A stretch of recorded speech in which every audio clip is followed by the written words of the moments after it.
They seated me next to the gift table like a servant, so I canceled their $6.8 million deal. Stay with me as I tell you my story, and please don't forget to support our channel by subscribing, liking and sharing with your loved ones. At my younger sister's engagement party, my parents and the groom's father deliberately seated me and my family next to the gift table, isolated from the rest of the banquet like we were background staff.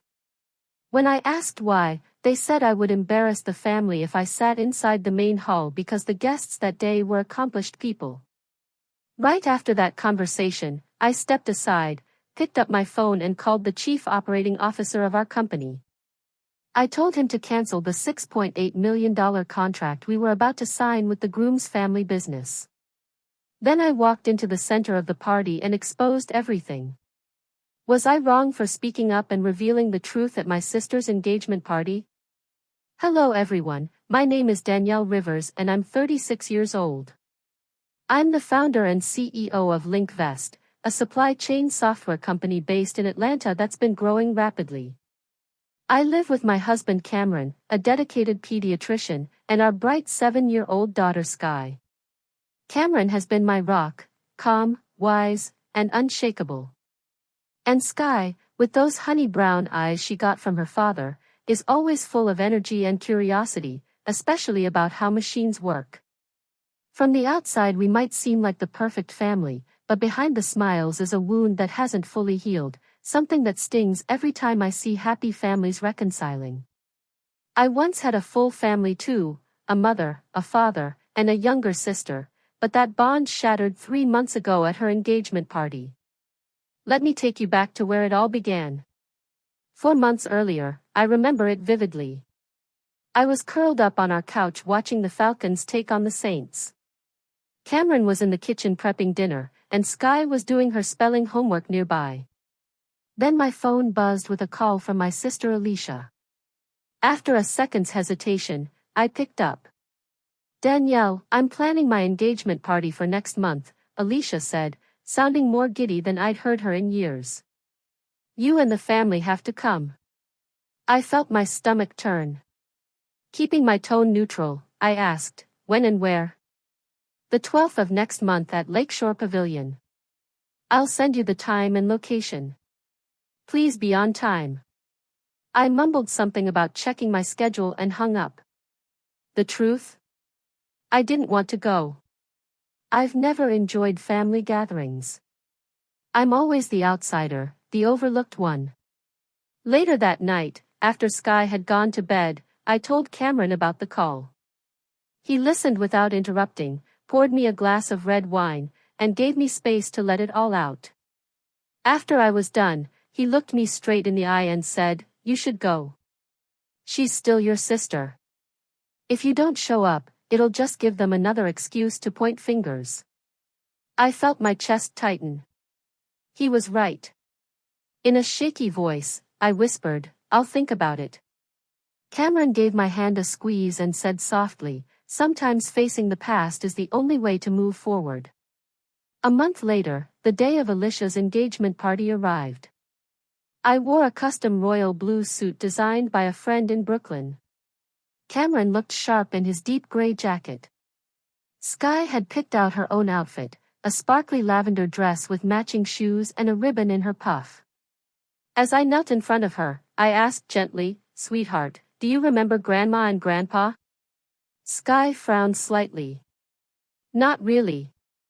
They never come to my birthday parties, right?" That stung, but I nodded. "That's them. But we'll see them today. They're still family." I hoped, deeply hoped, that things would be different this time. We arrived at Lakeshore Pavilion after the event had already started. Heads turned the moment we walked in. I could hear the whispers as we passed through the main corridor. "Is that Danielle Rivers? I thought she cut ties with the family." I felt Sky's small hand tighten around mine. I bent down, smiled at her, and whispered, "It's okay, baby. I've got you." We made our way toward the bar where I saw my parents standing with some of their old friends. My father, Clinton Rivers, looked older and more worn down than I remembered. My mother Elaine was as poised and cold as ever. When Clinton saw me, his face barely moved. Elaine didn't even acknowledge me. Still, I led my family forward with a smile. Dad. Mom. It's been a while. My father responded with just one word. Danielle. Elaine looked at Cameron and Sky and gave a tight-lipped smile. Hello, Cameron. Hello, Sky. You've grown so fast. And then nothing. Just an awkward silence. Moments later, Alicia appeared, glowing in an ivory satin dress. She rushed over, arms wide, and hugged me. Danny, you came. I'm so glad you're here. I gave her a polite smile. Congratulations. Just then, a tall, broad man in a navy suit approached. Danielle, this is Harold Gentry, my fiancé's father and president of Gentry Logistics, Alicia said with pride. Harold scanned me head to toe, his eyes dripping with judgment. Then, loud enough for those around to hear, he said. So this is the one they always said didn't belong. I honestly thought you'd stay home. The words hit like ice water. What Harold didn't know was that Gentry Logistics had been negotiating a $6.8 million deal with Linkvest for months. I could have ended it right then and there. But I decided to watch, listen, and see how far they would take their disrespect. I smiled calmly. Nice to meet you, Harold. I've heard a lot about Gentry Logistics.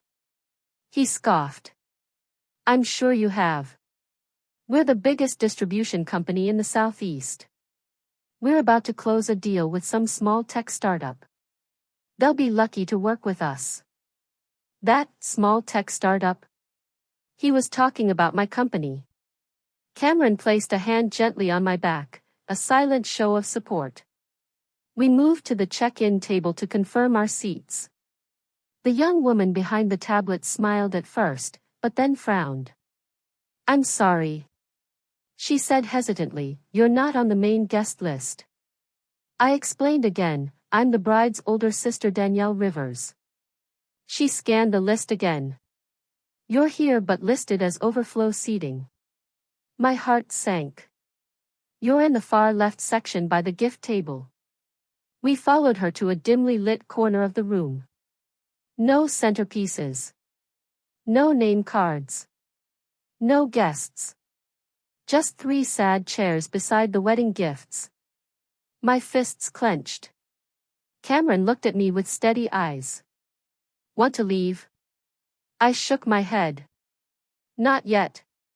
I was done being silenced. I whispered to Cameron that I'd be right back, then turned around and walked straight toward the reception desk. I was ready to speak to someone, anyone, who could explain how the bride's sister got seated like a wedding usher. But before I could open my mouth, I saw them approaching, Clinton, Elaine, and Harold Gentry. My father reached me first, his mouth already curled in a frown.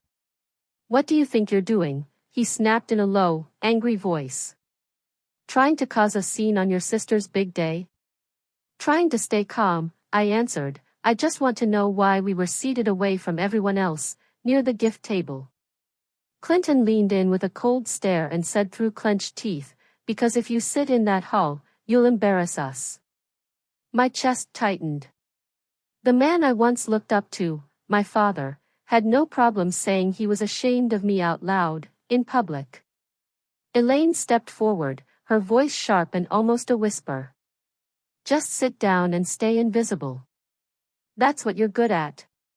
I didn't even have time to react before Harold added his own insult. This party is for people who matter. For successful families. Not for whatever you are. That did it. Their words weren't just cruel, they were designed to humiliate me. Not quietly, not privately, but in front of staff, family, and important guests. I walked away before I said something I'd regret. When I got back to the table, Cameron was still gently explaining to Sky why we were sitting so far from the others. He looked up when I returned and asked softly, what happened? I recounted the conversation. Cameron's face darkened as I spoke. We should leave, he said flatly. Sky doesn't deserve this. But I shook my head. No. I've got a better idea. I pulled out my phone, found Mullock Johnson's number, my COO, the man who had helped me build Linkfest from scratch, and hit call. Danielle, what's wrong? Malik answered on the second ring. In a calm, clear voice I said, cancel the Gentry Logistics deal effective immediately. I'm not doing business with people who treat me like a delivery girl at their family event. He was silent for a beat. Danielle, we're one step away from finalizing this deal. It's worth $6.8 million. What happened? I cut him off quickly. I'm at Alicia's engagement party. The groom's father is Harold Gentry.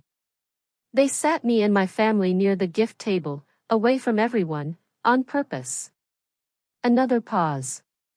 Oh my God, Malik muttered. I didn't even know they were related. But maybe we can separate personal issues from business. I didn't hesitate.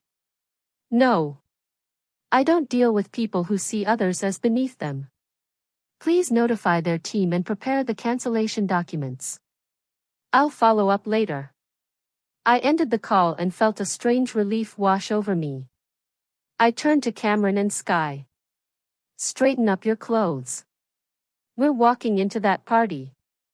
Cameron narrowed his eyes slightly. What are you planning? Nothing, I said. Just showing up. We stood, adjusted our clothes, and made our way back into the main banquet area. Sky walked confidently between us. Heads turned. Guests whispered. Alicia and her fiancé Maurice stood talking to some guests. Alicia saw us first. Her smile faltered. Then Harold noticed and quickly stormed over, his voice low and aggressive. You were assigned seating already. Why are you here? I met his eyes calmly. Yes, we were placed next to the gift table like staff. But I'm the bride's older sister. I belong here. His face reddened. If you don't go back to your seat, I'll call security. I smiled. Do it. Let's see how well it plays in the press when you throw the bride's sister out of the party. He clenched his jaw and stepped back. Maurice and Alicia walked over, confused. Danielle, what's going on? Alicia asked. Do you know where we were seated? Maurice looked caught off guard. I'm not sure. I stared at my sister. Do you know, Alicia? Her smile twitched. I told them to put you somewhere quiet, she stammered. I thought you might prefer private space for your little family. Right then, Alicia motioned to one of the staff. Can you bring over whoever handled the seating chart? The young woman from earlier returned, her cheeks flushed with guilt. We placed them next to the gift table based on the instructions of Mr. Clinton, Mrs. Elaine, and Mr. Harold. Alicia's mouth fell open. She turned to Harold, her eyes blazing. Dad, I didn't ask you to do that. Harold fumbled. Sweetheart, it's about the image of the family. No, Alicia said sharply. You humiliated my sister. This was never about family. It was about control. I looked at her, surprised. Then she turned to me and whispered, Danielle, I didn't know. I swear. I gave her a small smile. It's okay. But you're not the one who needs to apologize. At that moment, Clinton and Elaine appeared, sensing the shift. Alicia faced them directly. Why did you do that to her? She's your daughter. They looked cornered. Elaine finally muttered. We did what was best for the atmosphere. Danielle doesn't exactly fit in. I felt my heart crack again, not because of the insult, but because I realized my mother still believed it. Maurice tried to speak, but Alicia held up her hand. I'm sorry, she told me. This shouldn't have happened. I nodded. It's not your fault. Then I turned and looked directly at my sister's fiancé, my parents, and Harold. I don't need your validation. I never did. Just as I turned to walk away, Alicia called after me, "Wait, Danielle, please don't leave yet." I paused. A man in a fitted charcoal suit had just walked up, clearly drawn in by the tension. His voice cut into the moment. "Harold, is there a problem?" No, just a little misunderstanding," but the man wasn't convinced. He turned to me and asked, "You're Danielle Rivers, right? CEO of Linkfest?" Harold froze. His head snapped toward me, eyes widening in disbelief. "The CEO of Linkfest," he repeated, like the words were poison in his mouth. I nodded calmly. "That's right. I'm the founder and CEO of Linkfest." For a moment, Harold looked like the ground had dropped beneath him. He had no idea that the same small tech company his logistics firm was about to partner with was run by the woman he had just publicly insulted. He scrambled for control, laughing dryly. "You mean you're the CEO of Linkfest, the one negotiating with us? That can't be. Your own family doesn't even respect you." At that moment, Cameron gently squeezed my hand, reminding me to stay composed. But Harold wasn't done. "Or did you eavesdrop on the contract details and decide to impersonate someone just to make a point?" The entire room seemed to freeze. I took a breath, then said calmly, "Feel free to call Marcia Green, your company's COO. She'll confirm everything." Harold, now visibly nervous, took out his phone and made the call. The guests around us watched in silence. After a few hushed words, he ended the call with a pale face. He looked at me, sweat on his forehead. I hope you won't let personal misunderstandings get in the way of business. We value Linkfest." I met his eyes and said, "We already canceled the deal. Your values don't match ours." It was then that Alicia, with her makeup slightly smudged from frustration, turned to me and said, "Danielle, again, I'm so sorry. I really didn't know." I gave her a tired smile. "It's okay. But you saw it now. You saw everything for yourself." Clinton and Elaine approached, their faces stiff with shame and suppressed fury. Alicia turned to them before I could speak. "Why?" she demanded. "Why did you do this? Danielle is your daughter." Caught off guard by their own child, Clinton and Elaine stumbled. Elaine finally muttered, "We just wanted everything to look perfect. Danielle, she doesn't blend well with this kind of environment."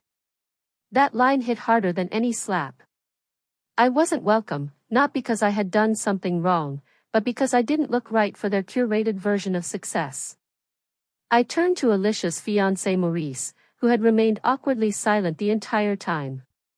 He finally whispered, "I didn't know they'd do that." Then I faced Alicia directly and asked, "You knew, didn't you?" Alicia's eyes dropped. "I told them to seat you at a quieter table. I didn't know they'd put you by the gift table." I stared at her. "But you said nothing when you saw where we were." "I was scared," she admitted. "Scared they'd turn on me too." I nodded slowly. "I understand. But silence is betrayal too." She flinched. "The truth always stings more than insults."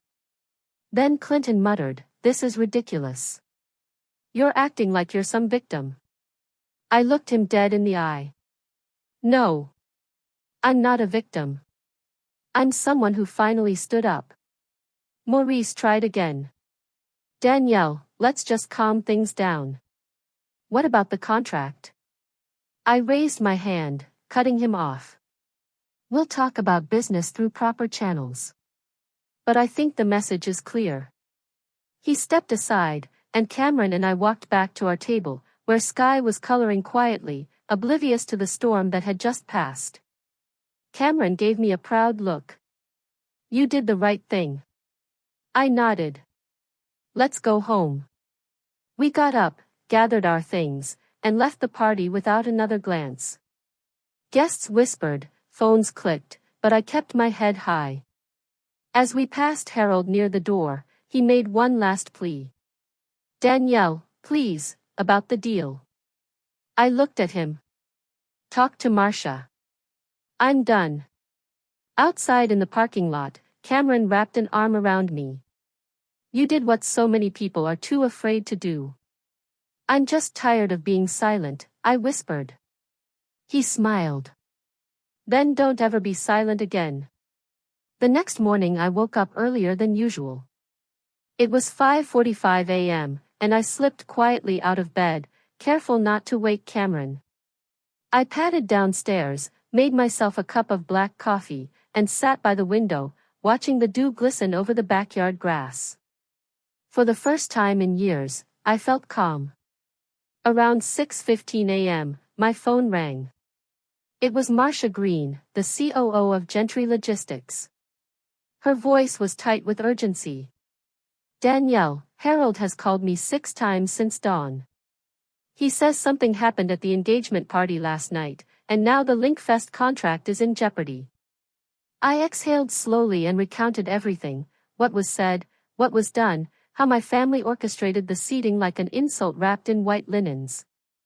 When I finished, there was silence on Marcia's end. Then, in a low voice, she said, I'm sorry. I didn't know about any of this. I nodded even though she couldn't see me. I believe you. But our decision stands. Linkfest won't be moving forward with the deal. After a pause, Marcia responded, I respect that. I just hope someday your family realizes what they lost. When the call ended, I sat still for a while, letting the coffee warm my hands. I wasn't angry anymore. Just free. 2 weeks later, I got a message from Alicia. Can we talk? Just you and me. I hesitated but agreed. We met at a quiet coffee shop on the east side of Atlanta. She was already seated, 2 cups of cappuccino in front of her. She looked tired, not the usual Alicia with her perfect lashes and soft curls. This was a different version, one with red-rimmed eyes and fidgeting hands.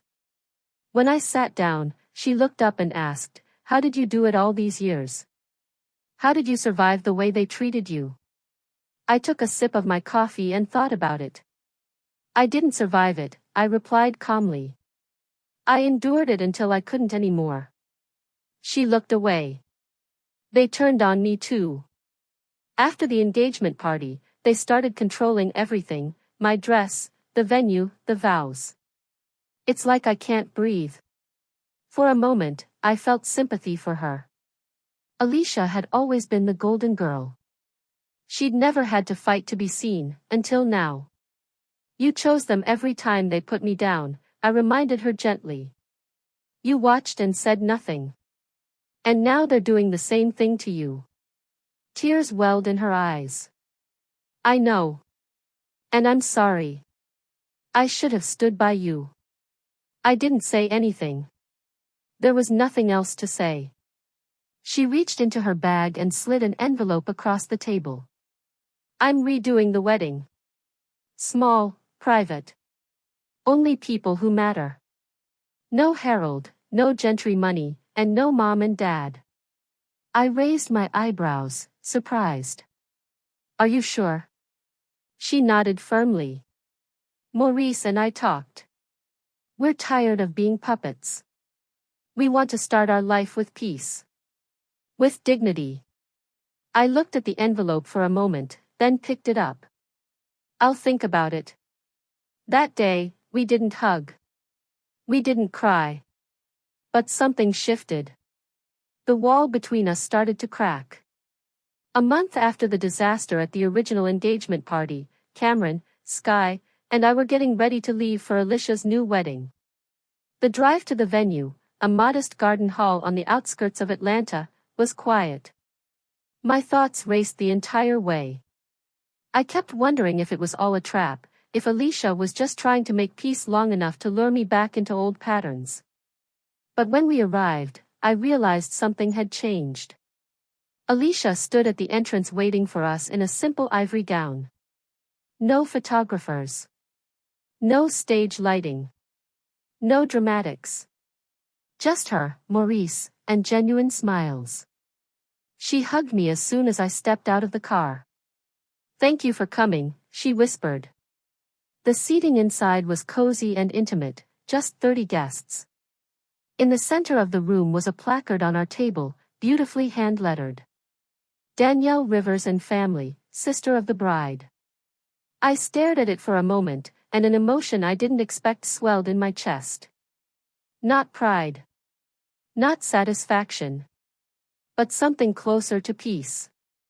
Cameron pulled out my chair, and Sky twirled beside us, already making friends with 2 other flower girls. There were no speeches from Clinton, Elaine, or Harold that day, because they weren't there. Alicia and Maurice had kept their word. They didn't invite people who didn't respect their choices. During the ceremony, when Alicia made her vows, I saw her glance at me. And when Maurice promised to never let the noise of others drown out their love, he looked straight at Cameron. It was small, yes, but powerful. That afternoon, we took photos, the kind we had never taken before. Alicia and me, arm in arm. Cameron laughing with Maurice. Sky dancing barefoot on the grass with other children. When the DJ played their first dance song, I stayed back, watching them from a distance. I wasn't bitter anymore. I wasn't excluded. I wasn't invisible. I was exactly where I belonged. As the evening wound down and we got ready to leave, Alicia walked up to me.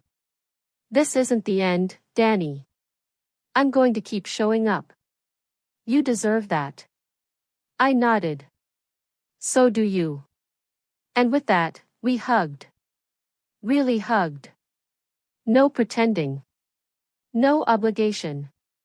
Just 2 women who had both grown up under the same roof, finally learning how to stand on their own feet. Hi besties. Before I end this story, I want to ask you something. Was I wrong for standing up at my sister's engagement party and refusing to be humiliated? Drop your thoughts in the comments. Let me know where you're watching from. And if this story moved you, hit that like button, subscribe to the channel, and share it with someone who needs the courage to speak up for themselves. See you in the next one, besties. Yellow heart.